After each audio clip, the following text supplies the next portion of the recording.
सभी लोगों को नमस्कार। एक बहुत ही इंपॉर्टेंट थ्योरम है लैग्रेंजियन थ्योरम।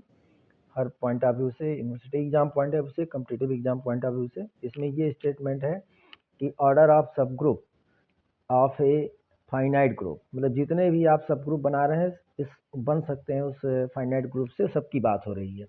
वो सब के सब, उन सबका जो ऑर्डर होता है, मतलब ऑर्डर ऑफ ए ईच सब ग्रुप, और ऑर्डर क्या होता है, नंबर ऑफ एलिमेंट इन सब ग्रुप।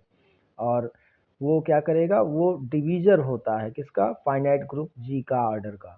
तो मतलब ग्रुप में भी जितने एलिमेंट होते हैं वो उसका ऑर्डर होता है। मतलब ये वाली बात होती है कि order of group is divided by order of sub group. और एक सब ग्रुप तो बनेगा नहीं, बहुत सारे सब ग्रुप बनते नहीं, सब के सब डिवाइड कर देते हैं। मतलब जितना एलिमेंट सब ग्रुप में होगा वो, और जो ग्रुप में एलिमेंट होंगे उनकी संख्या को डिवाइड कर देता है। मतलब यहाँ पे आपको इंटीजर मिलता है। ये जो के है, के आपका इंटीजर होता है। बहुत ही इंपॉर्टेंट थ्योरम है। तो इसमें कोसेट के कॉन्सेप्ट को याद रखना बहुत ज़रूरी है कि जैसे आप जब सब ग्रुप से कोसेट बनाने के लिए जाते हैं, तो सब कोसेट बनाने के लिए कॉन्सेप्ट क्या होता है, आपका ये सब ग्रुप है। अब आप एक एक हर ए को लेके टेस्ट करते हैं, सभी ए को लेके टेस्ट करते हैं, तो अलग अलग कोसेट बनते हैं। लेकिन इसमें से कुछ ही कोसेट जो होते हैं वो डिस्टिंक्ट होते हैं। डिस्टिंक्ट कहने का मतलब होता है डिसजॉइंट। जितने भी कोसेट बनेंगे डिसजॉइंट बनेंगे, उसमें कोई भी एलिमेंट कॉमन नहीं होगा। मतलब उसके बाद क्या होता है, रिपीट होना शुरू हो जाता है। तो जहाँ पे रिपीट होना शुरू होता है वहाँ पे स्टॉप कर जाते हैं, और जो डिस्टिंक्ट बनने होते हैं शुरू में ही बन जाते हैं। तो अब वो जितने भी कोसेट बनेंगे उसमें नंबर ऑफ एलिमेंट कितने होते हैं, सब मैं डिस्कस कर चुका हूँ। सेम नंबर ऑफ एलिमेंट होते हैं जितना कोसेट, जितना आपका सब ग्रुप में होता है। तो अगर मान लीजिए कि ये एजम्पशन बहुत ही ज़्यादा इंपॉर्टेंट है कि सपोज कर लिया कि नंबर ऑफ डिस्टिंक्ट कोसेट के है, जिसको हम इंडेक्स ऑफ सब ग्रुप कहते हैं, index of sub group generated by जी। तो अब जो है के, ये सपोज कर लिया गया है कि मतलब अलग अलग जो कोसेट बन रहे हैं डिस्टिंक्ट कोसेट वो के हैं। तो अच्छा, एक खास बात और है कि अगर जब जितने भी सारे डिस्टिंक्ट कोसेट बनते हैं, अगर उनका यूनियन करते हैं तो ग्रुप बन जाता है। मतलब if we do union of all the distinct coset then we will get in result G.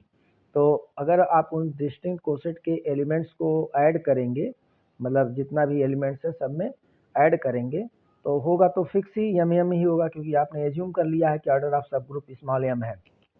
तो अगर order of sub group M है तो आपका जो नंबर ऑफ एलिमेंट होगा सारे को डिस्टिंक्ट कोसेट में एम ही होंगे। तो अगर के डिस्टिंक्ट कोसेट बने हैं तो एम प्लस एम के टाइम्स करेंगे तो किसके बराबर आएगा, नंबर ऑफ एलिमेंट या ऑर्डर ऑफ ग्रुप के बराबर। तो एम प्लस के टाइम्स इक्वल टू एम के हो जाएगा, एम के या के एम इक्वल टू एन हो जाएगा, और यहाँ से आपको K equal to N by M मिल जाएगा। तो ये बात आपकी प्रूफ हो जाएगी। मतलब कि order of group is order of sub group is divisor of order of group. तो बहुत इंपॉर्टेंट थ्योरम है, ये आपको जरूर आना चाहिए। नेक्स्ट जो इसमें कॉन्सेप्ट है, साइक्लिक ग्रुप का कॉन्सेप्ट है। साइक्लिक ग्रुप के कॉन्सेप्ट में ये होता है कि कोई भी ग्रुप साइक्लिक ग्रुप तब कहा जाता है जब उसके अंदर कोई एक ऐसा एलिमेंट होगा, एक भी हो सकते हैं, एक से ज़्यादा भी हो सकते हैं, लेकिन कम से कम एक जरूर होना चाहिए। तो और उस एलिमेंट की मदद से आप कोई भी सुटेबल इंटीजर उसके ऊपर रेज करके, पॉजिटिव निगेटिव कुछ भी हो सकता है, आप उसके सारे एलिमेंट, ग्रुप के सारे एलिमेंट बना सकते हो। इसी नाते देखिए ग्रुप को यहाँ पे लिखा गया G equal to A to the power N, where N is integer. ना पॉजिटिव लिखा ना निगेटिव लिखा, तो positive negative even neutral zero भी हो सकता है, और ए आपका ग्रुप का एलिमेंट है। तो उस एक ये जो होता है स्मॉल ए जिसको आप सेलेक्ट किए हैं वो जनरेटर कहलाता है। तो कुल मिला जुला के ये है, एक जनरेटर होगा और उससे सारे एलिमेंट जनरेट हो जाएंगे बाय रेजिंग पावर एन। और ए पे पावर एन का मतलब क्या होता है, ये आपको मैं बता चुका हूँ कई बार, ए ऑपरेटेड एन टाइम्स, ए ऑपरेटेड एन टाइम्स है। अब जैसे मान लीजिए माइनस एन कहीं पे लिख दिया गया है, तो इसका मतलब क्या होगा, इसका मतलब होगा ए पे power -1 to the power n, यानी कि ए के इनवर्स को आप एन टाइम्स ऑपरेट करेंगे। तो ये कॉन्सेप्ट क्लियर होना चाहिए। ए पे पावर -n का मतलब ए पे power -1 to the power n, और ए पे पावर -1 का मतलब हो जाएगा ए का इनवर्स। अब यहाँ पे जनरेटर जो होता है आप इसे एंगुलर ब्रैकेट में लिख के डिनोट कर सकते हैं। तो ग्रुप इज इक्वल टू जो आपका जनरेटर है विद इन एंगुलर ब्रैकेट।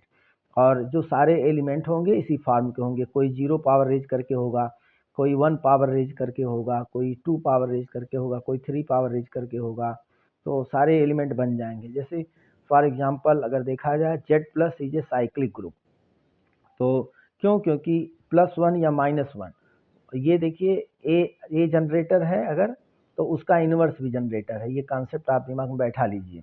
तो 1 और 1 का इन्वर्स क्या होगा? -1। 1 आइडेंटिटी एलिमेंट होता है, जानते भी हैं आप, एडिशन के साथ। तो खैर आइडेंटिटी से कोई लेना देना नहीं है यहाँ पे, फिलहाल 1 है और -1 है, मतलब 1 और उसका इन्वर्स -1। और 1 पे पावर 0 से आपका 0 बन जाएगा न्यूट्रल इंटीजर, क्योंकि 1 ऑपरेटेड 0 टाइम्स, तो 0 आपका बन जाएगा। ये थोड़ा सा दूसरे तरीके से समझना रहेगा। 1 पे पावर 1 मतलब 1 ऑपरेटेड वंस, यानी कि 1 केवल बनेगा। 1 स्क्वायर अगर लिखा गया है तो 1 + 1 यानी कि 1 ऑपरेटेड 2 टाइम्स, ऑपरेटर आपका प्लस है, तो 1 + 1 = 2 हो जाएगा। ऐसे 1 पे पावर 3 है तो 1 ऑपरेटेड थ्राइस 3 आ जाएगा। और इन्वर्स लेके भी आप कर सकते हैं। अच्छा, निगेटिव इससे 1 से बनाना चाहते हैं तो ये देखिए 1 पे पावर -1 लिखा गया, तो 1 पे पावर -1 का मतलब क्या होगा? -1 पे पावर 1, उसी का इन्वर्स, तो -1 बन गया। ऐसे 1 पे पावर -2 से -2 आप बना सकते हैं। तो ये एक बेसिक चीज़ है जो आपको याद रखना है। a पे पावर -n का मतलब a का inverse to the power n। तो आपका इन्वर्स पता ही रहता है कौन से एलिमेंट का कौन सा इन्वर्स है। निगेटिव से लेके भी देखिए इंटीजर सारे एलिमेंट बना ले रहा है, सारे निगेटिव इंटीजर बन रहे हैं, फिर इधर सारे पॉजिटिव इंटीजर बन रहे हैं, क्योंकि यहाँ -1 का इन्वर्स करोगे तो फिर 1 मिल जाएगा, 1 पावर 1 हो जाएगा, 1 आ जाएगा। 2 जनरेट करना है तो -1 पे पावर -2 कर दीजिए, फिर -1 पे पावर -1 और पावर 2 करेंगे तो -1 का इन्वर्स है ये 1 हो जाएगा, 1 पे पावर 2 हो जाएगा जो कि आपका 2 आ जाएगा। तो इस तरह से कुल मिला जुला के ये कहने का मतलब है कि ऐसा कोई एक एलिमेंट होगा जो सारे एलिमेंट को जनरेट कर देगा with the help of suitable integer raising to that. तो ऐसे ग्रुप को हम लोग साइक्लिक ग्रुप कहते हैं।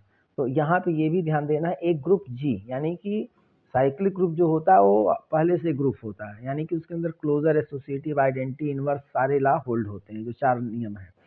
कम्यूटेटिव की बात नहीं हो रही केवल। तो जो साइक्लिक ग्रुप होते हैं वो ग्रुप होते ही हैं। अब जैसे ये है तो अबेलियन ग्रुप, लेकिन यहाँ काम हमें ग्रुप से ही मतलब है। अगर ये ग्रुप लिया गया है तो क्या ये साइक्लिक ग्रुप है? यस, क्योंकि ओमेगा से आप सारे एलिमेंट जनरेट कर सकते हैं। ओमेगा से आपका ओमेगा स्क्वायर भी जनरेट हो जाएगा बाई रेजिंग पावर 2, ओमेगा पे पावर 1 ओमेगा हो जाएगा, ओमेगा पे पावर 3 रेज करेंगे तो 1 जनरेट हो जाएगा। तो यहाँ पे ऑपरेटर मल्टीप्लिकेशन ये ध्यान देना है, हमेशा प्लस या मल्टीप्लिकेशन नहीं मिलेगा, क्वेश्चन में अलग अलग रहता है। ज़्यादा क्वेश्चन इस कैटेगरी के पूछे जाते हैं जो मॉड्यूलो वाले होते हैं, मॉड्यूलो +6, तो या मल्टीप्लिकेशन मॉड्यूलो 6 होता है। तो आपका जो है यहाँ पे क्या नाम है, इसमें देखना है कि ये साइक्लिक ग्रुप है कि नहीं है। और वैसे तो ये प्रिडिक्टेड है, 1 और 5 इसमें आपके जनरेटर होते हैं, क्योंकि 1 5 से सारे एलिमेंट जनरेट हो जाते हैं। अब जैसे अगर 1 पे पावर 5 करेंगे आप तो देखिए 0 जनरेट हो जाएगा, क्योंकि 1 + 1 आप 5 टाइम्स करेंगे तो यहाँ पे +5 1, ये 5 एडिशन मॉडुलो 5 है, ऐसे 5 बार लिखेंगे तो अल्टीमेटली ये 5 ही आएगा, और फिर 5 को डिवाइड करेंगे 5 से तो रिमाइंडर 0 मिलेगा। तो ये जो हो जाएगा p mod 5 mod 5 equal to आपको 0 मिल जाएगा। तो चूंकि जो सम आता है उसको जो भी यहाँ पे जितना एडिशन मॉडुलो 5 जितना मॉडुलो इंटीजर लिखा रहता है वो उससे डिवाइड करना रहता है। हालांकि यहाँ पे मॉडुलो 6 लिखा हुआ है, एडिशन मॉडुलो 6 लिखा है, तो 6 से आप देख लेंगे, उसमें कोई इशू नहीं है। 1 पे पावर 6 करेंगे तो ये 6 mod 6 हो जाएगा और 0 आ जाएगा, तो 0 जनरेट हो गया। अगर 1 पे पावर 5 करेंगे तो 5 मिलेगा, फिर 6 से डिवाइड करेंगे तो रिमाइंडर 5 मिल जाएगा, 4 करेंगे 4 मिल जाएगा। तो सारे एलिमेंट यहाँ पे जनरेट हो जा रहे हैं। ऐसे ही 5 से भी हो जाएगा, जैसे 5 टू दी पावर 1 करिए तो आपका मतलब 5 आएगा, 5 mod 6 करेंगे तो 5 आपको मिल जाएगा। 5 पे पावर 2 करेंगे तो ये 5 5 10 होता है, और मॉडुलो 6 करेंगे तो 4 आपको मिल जाएगा।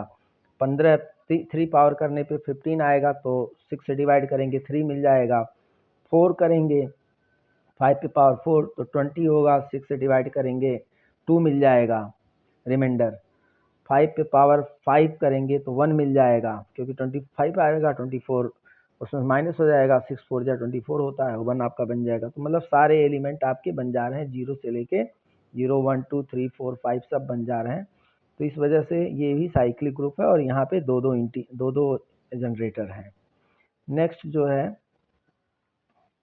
इसमें देखिए एक और क्वेश्चन है, some important properties of cyclic group, वो भी डिस्कस कर देते हैं, साइक्लिक ग्रुप की सारी चीज़ें हो जाए।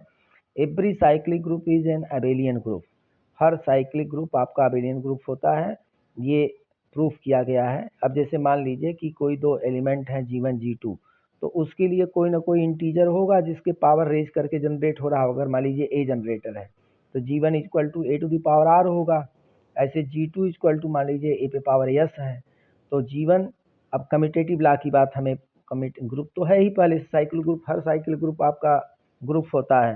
तो G1 G2 आप G1 G2 कंप्यूट करेंगे, ए पे पावर आर ए पे पावर एस होगा, तो ए पे पावर आर प्लस एस हो गया। फिर इसको क्योंकि यहाँ पे नॉर्मल ऑपरेटर एडिशन हो गया तो आर प्लस एस को एस प्लस आर कर सकते हैं, फिर ये ए पे पावर एस ए पे पावर आर हो जाएगा, यानी G2 G1 हो गया। तो यानी कम्यूटेटिव लॉ होल्ड कर रहा है। तो so every cyclic group is abelian group, ये एक इंपॉर्टेंट थ्योरम है। दूसरा थ्योरम है, if A generator off a cyclic group is if A is a generator of a cyclic group G, then A inverse is also generator of G। ये मैं पहले ही अभी कुछ देर पहले बताया हूँ क्वेश्चन में। तो ये गिवन है, अब आपको प्रूव करना है कि इसका इनवर्स भी होगा। तो A पे पावर R मतलब बिलोंग करेगा G के अंदर, कोई एक एलिमेंट तो जनरेट होगा ना, R एक कोई इंटीजर है, और अगर आप इसको A पे पावर R को चाहें तो ऐसे लिख सकते हैं। और आप यहाँ पे देखिए ए पे पावर -1 क्या है, ए का इनवर्स है, और माइनस आर क्या है, वो भी एक इंटीजर है। तो प्रूफ हो गया कि ए पे पावर -1 भी जनरेट कर रहा है, यानी कि ए का इनवर्स भी जनरेट कर रहा है। तो इस वजह से आपका हर जो भी ए अगर जनरेटर है तो उसका इनवर्स भी जनरेटर होता है। इसी नाते जब भी जनरेटर की संख्या होती है किसी भी साइक्लिक ग्रुप में, इवन में ही होती है। एक नहीं होगा, 2 होगा, 4 होगा, 6 होगा, क्योंकि कोई भी एक जनरेटर होगा तो उसका इनवर्स भी जनरेटर होगा।